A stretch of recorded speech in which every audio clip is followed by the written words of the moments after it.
Hey, this is Dr. Gary Sprouse, the Less Stressed Doc, and I want to welcome you to the Happiness Highway.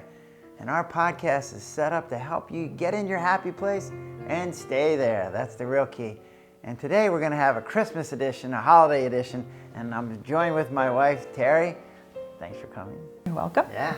Drive on Happiness Highway. So here's what I wanted to talk about today. The first thing I want to say is, why do we have holiday celebrations? You figure out why you have a holiday celebration, then it's a whole lot easier to get into the details of how the day should go. And the second thing is then it's easier to get rid of some of the problems that go along with a holiday. So what do you think about that? Oh, there's so much to do and so little time to do it during the holidays. Yeah. That's what I want to try to avoid, because the whole idea of this is to have fun, right? Why do we have holiday celebrations? Oh, well, we gotta get together and celebrate with family and see family and friends that we haven't seen in a long time. It's almost like if you don't have holidays to remind you to get together, every day just rolls into the next and rolls into the next, and then it's been like months since you've seen people. That was one of the things that I was talking about. So humans are a very communal organism, and we like to be together. And so family is probably the most intimate together that we have. And so I think holiday celebrations were set up to renew those relationships. People that are local, you still want to catch up with, but people that aren't local, it gives them a reason to travel. So I have, like, my nephew's coming in from California with his family. And so now we get to see his kids and get to interact with him in a time when we don't get to see him very often. They're on the left coast instead of the right coast, right? So getting together is one of the key components to why we even have holiday celebrations to begin with. I think of our families as a bank. You're putting money into your savings account. And so that somewhere along the line, if something happens and you need to take money out, you have money there. And so I think of our holiday celebrations like that. So we're contributing, we're putting our energy into the group, that somewhere along the line, if we end up in trouble, that we can go to the group and say, hey, we're in trouble, can you help us out? And they're willing to help us out because we've been putting energy into the system. But if you've never been to a family party, you've never been hanging around your family, there's less likelihood that they're going to be willing to help. So what I think then is, by having a holiday party, it's sort of like investing, and it's like putting the energy into the group system so that they're more willing to help you out if there comes a time later on when you need it. I think you said earlier, is they're to have fun, right?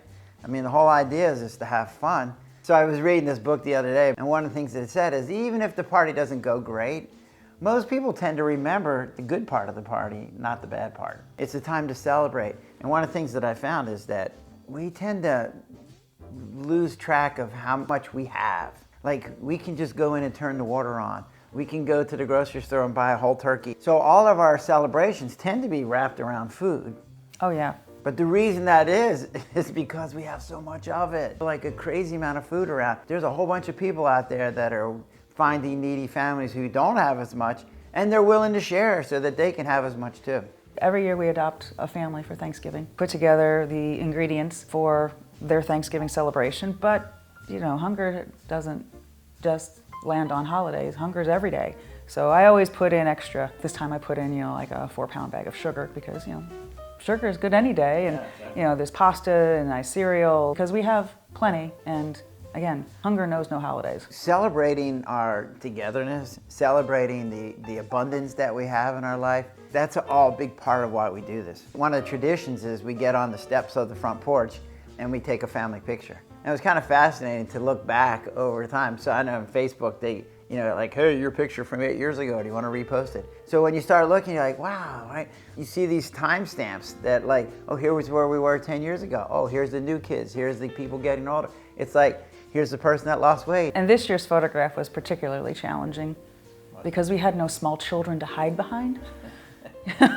So here I am, front and center in the middle of the picture. It's like, oh, I usually hide behind a child. So, you don't look so, heavy. Yeah. Right. Particularly after you just ate. Especially when you just ate, yeah. So then in Christmas in general, right, it's about giving, right? Mm-hmm. And so one of the things that I found is that humans are a giving being, right? We like giving.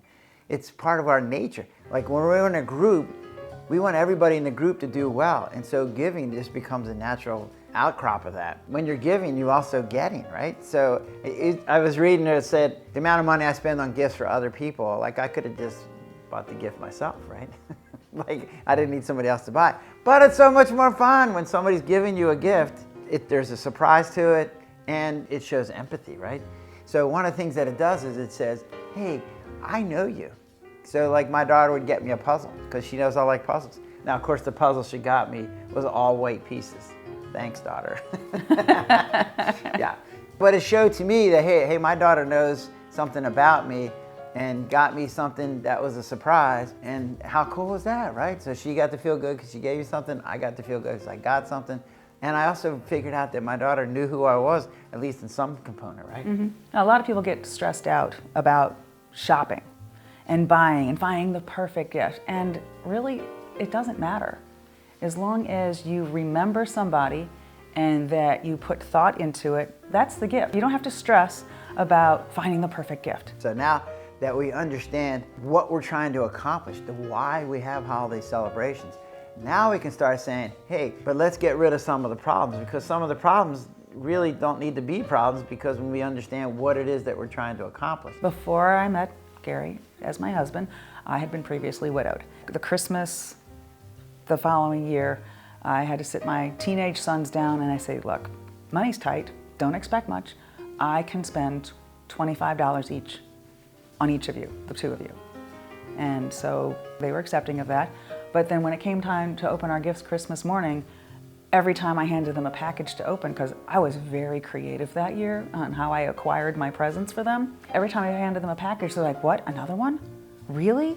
Wow, I wasn't expecting this. It ended up being the best Christmas because the expectations were low by them. Anything that they got was so appreciated and everything was a surprise.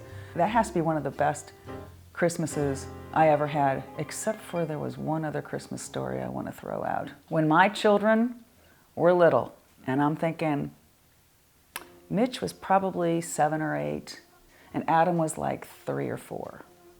We told them, do not wake us up before 6 a.m. Christmas morning. Well, sure enough, Christmas morning came, 6 a.m., boom, they're running to the bedroom, jumping on the bed. Wake up, Santa was here, we want to open our presents. And okay, we get up and we go to open our presents. And then after we opened our presents, I went in to make coffee. And that's when I saw the clock on the microwave. It was 4:30 in the morning. My little devils came in and changed the clock in the bedroom by 2 hours. Now, from what I understand from the story, it was the 3-year-old who came up with the idea, but it was the 7-year-old who could reach the clock and actually change the time.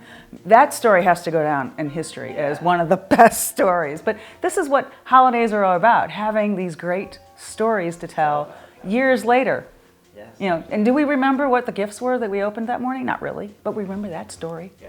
So you were able to spend $25 and yet you had the most memorable Christmas. How freaking awesome is that, right? So when you understand the why, the giving is the important part. The empathy is the important part.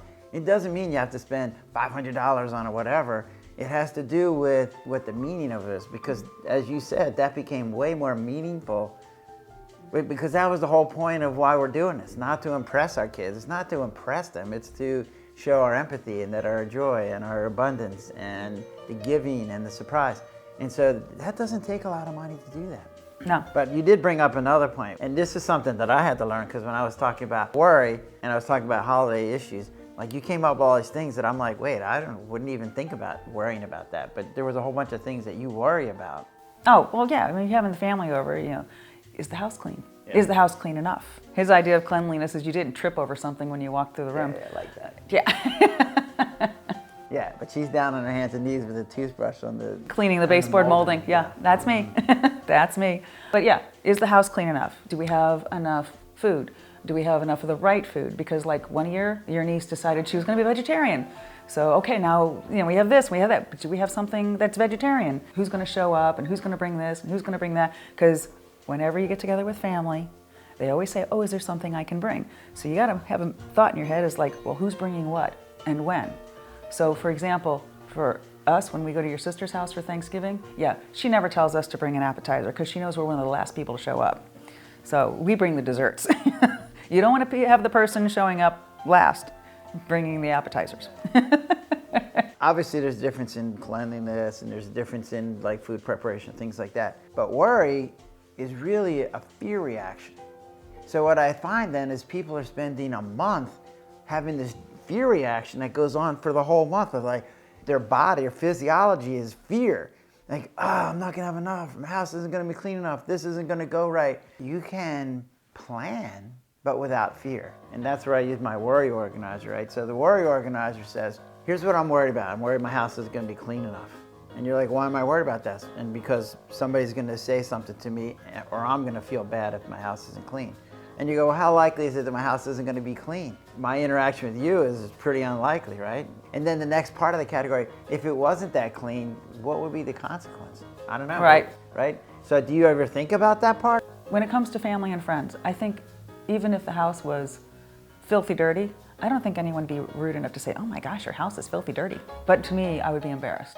So the crime and the judgment would be me. Yeah. No one else is going to be doing that. But that's critical, right? That's that self-critical part, Yeah. right? And like you have a really strong self-criticism, right? So when you're worried about the house being clean, keep in mind that it's you worrying about it. It's your self-criticism that's really probably generating most of the anxiety about it, right? Yeah. Right. The last one then is, well, what happens if it was dirty? Like something happened and I hurt my back and I couldn't clean the house. And what you're saying is the consequences are probably pretty minimal. The consequences imposed by others would be minimal, but imposed on myself would be huge. Right. But by filling out the worry organizer, then what you've done is you've looked at all the potential problems and you've made a plan now, so then you don't need fear anymore. So you don't have to worry because you have the plan. Like I've been watching you with a trip that we have planned. Like you've made this list and now you're just checking it off. And so what I've seen is there's a lot less fear because you're going, there's no reason to be afraid. I got my list and I just keep checking it off as I get the things done. Well, one of the things with writing the list is once it's written down, I don't have to keep remembering. Don't forget to do this, don't forget to do that. It's on the list. I can let go of that thought, put it on a piece of paper and revisit that sheet of paper multiple times in the day. They're going, okay, what are the 2 or 3 things I can knock off this list today? I don't have to think of all 30 things. As soon as I scratch something off, I remember something else that needs to go on, so. But it's good. The effort that you put into it is worth it because you don't have to spend your time remembering what it is you're supposed to worry about, and you get to check it off, which is like, yay, accomplishment, right? Yeah, when I scratch it off and go, yes. So one of the other things that I found in holidays is that people worry about money. And we've already talked about, hey, gifts don't have to be crazy expensive. $25 with the right expectation goes a long way, right? When my kids were little, I always made them make their Christmas presents for my parents, their grandparents, their aunts and uncles, because that way, the money is not really an issue. I mean, one year, Adam, when he was in college, didn't have a lot of money. He was taking an art class, and what he gave as Christmas presents is he took pieces of the drawings, went to the dollar store and got frames, and that's what he gave as Christmas presents. That it fulfills the spirit, the why of why we have Christmas. It's the simple things. It's the things that show. So effort is just as important as cost, right? Yes. So when somebody puts effort into a gift, like you were making sugar cubes the other day for a gift, right? Yes. She takes these little sugar cubes and decorates them with little trees and things like that. 10 cents, 20 cents or something, but people looked at it and were like, you made that art? Yeah, right. So that means so much more than just going out and buying a $500 whatever. So one of the things, and this came up at our holiday party, was this year in particular is about politics, right? Because a lot of families, when they get together, there's a lot of different personalities, there's a lot of history that's involved, and so fights can happen at these holiday parties. And I'm gonna use as an example. It sort of went well, sort of didn't go well. There was some good and bad to it, right? But it points out where the things that you can do different, right? So we made the decision ahead of time that we were gonna avoid political conversation at our holiday party because there was some very different opinions on where politics were going. So my impression was that you didn't like the idea of having an argument. Like you were trying to avoid arguments. Correct. So my brother and I, who are on opposite sides of the coin, we were outside and I purposely went to a place where Terri wasn't because I didn't want her to get upset. And so we were having a discussion, different than a fight, right? And what I learned was that what we were trying to do was not convince each other of the other's position, right? What we were trying to do is learn. And so this is one of the ways to avoid fights, is to say, hey, look, you have a different opinion than I do. Where do you get your opinion from? And let me tell you where I get my opinion from. So instead of arguing and fighting and debating, What we were really trying to do was learn. And that actually made it not an anger-inducing interaction, right? Because what I was trying to do was learn where he was coming from, and he was trying to learn where I was coming from. And so it became a topic of discussion. And anger didn't get involved in the conversation because we were trying to learn about each other. You're inquisitive, you're using your curiosity. That is actually more fun. Now you're actually gaining knowledge, right? The second thing that came up though was ahead of time, you can designate somebody at the party to say, hey, you're the referee. If something starts going on, I want you to come in and handle this, right? And so the people in the party can know, hey, there's a referee. It could be a big person like a bouncer, or it can be a you, right? Like I've watched your mom do this too, right? It doesn't have to be somebody that's big. It could just be somebody who has enough power in the group. So like what happened was you came in and you said, hey, you guys weren't supposed to be having this discussion about politics. Stop.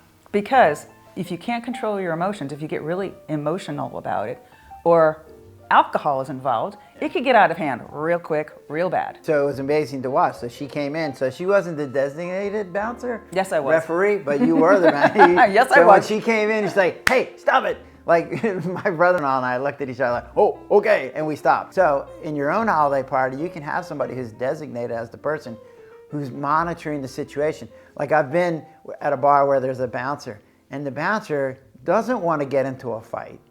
He's looking around to find things that are leading to a fight. So he wants to stop things before they escalate, which is what you did, right? Mm-hmm. So you stepped in and said, stop. And we're like, okay. Like I saw your mom do this. She made some comment and then somebody started to have an argument and she went, she made some comment and then somebody started to have an argument and she went, and then everything stopped, right? So if you have that designation in your party, that will stop that from happening. Yeah, because when you have that many people get together, everyone's going to have a difference of opinion. But as I said, if they get emotional about it or alcohol's involved, people can lose control. I'm not saying it would get to a fist fight, but it would definitely ruin the party. Right. So the point then is to take the difference in where you're coming from with the other person and turn it into an educational thing. So turn it into, I'm going to be curious about where did you come from? How did you get that idea? As opposed to like, hey, I want you to believe what I believe in. Like that turns into a fight, right? That could turn into a fight. But the other way to approach it is if there's certain subjects that you know are going to be incitable, you just avoid them. You don't need to talk about things that don't need to be talked about. So then the other thing you just brought up was alcohol. So alcohol is an interesting drug, right? It gets used a lot, right? And what I find is people use the wrong dose. A little bit of alcohol loosens inhibitions, makes people have more fun, but too much alcohol can be a disaster, right? There's been too many holiday parties that have been ruined, particularly with people who've already had known addiction problems or what I call stress reducer loops. If somebody's been struggling with alcohol and having alcohol problems, the term I use is stress reducer loop, if they've gotten into trouble from using alcohol, you can have an alcohol-free party. Mm-hmm. Right? There's no law that says you have to have alcohol at your party. The other option is to say, okay, we're going to have alcohol at the party, but for people who are struggling or people who get into trouble with alcohol, and you know that ahead of time, you can develop a contract. And you can say to that person, hey, look, I know there's issues. I want you to sign a contract. And here's the reason I say a contract. Because when people write something down, it's much more meaningful to them. Like that means something if you've written it down, and here's what you want to write down. You can work this out with the person, right? It doesn't have to be like, you sign this document or else you can't come. It can be, hey, let's work this out ahead of time so that you and we don't end up in an uncomfortable situation. So let's come up with some rules like, okay, you can have 3 beers or you can have 1 drink or whatever. And then here's the consequences if you drank too much. This is what's going to happen. And when you work it out with the person ahead of time and they have input into it, and then they sign their name to it, way more likely to come to fruition that way. So that would help. So those are all the things that I've thought of. I mean, there's more things, but that's enough stuff that understanding why we have a holiday party then allows you to frame it in a way so that you can say, hey, the reason we give is to show empathy and to have surprise. And so it doesn't mean I have to spend a lot of money, right? Having contracts, having somebody who's a referee designated ahead of time will eliminate some of the conflicts that can occur, right? Usually the referee tends to be a mom person. Probably, right? And worry takes a tremendous amount of energy, which then makes it not so much fun. So if you can take some of the worry out, then you can just sit back and enjoy yourself. And so when you're then sitting there around celebrating, time stamping your relationship, investing in the family group that you have and your friends, It's like, no, it can just be a fun, lovely, celebrating party. I want to thank you for coming to our show, and I hope you got something out of this. I hope your holiday goes great and you get all the good parts of the holiday and none of the bad parts. This is the Happiness Highway. Come to my website if you need to. It's thelessstresseddoc.com. I got these 2 books, Mindset Matters and Highway to Your Happy Place. If you need some specific something tailored to you, just email me at lessstresseddoc@gmail.com. Thanks for coming. Happy holidays. So thanks for stopping by. We hope you have a great holiday. Happy holidays. Drive on.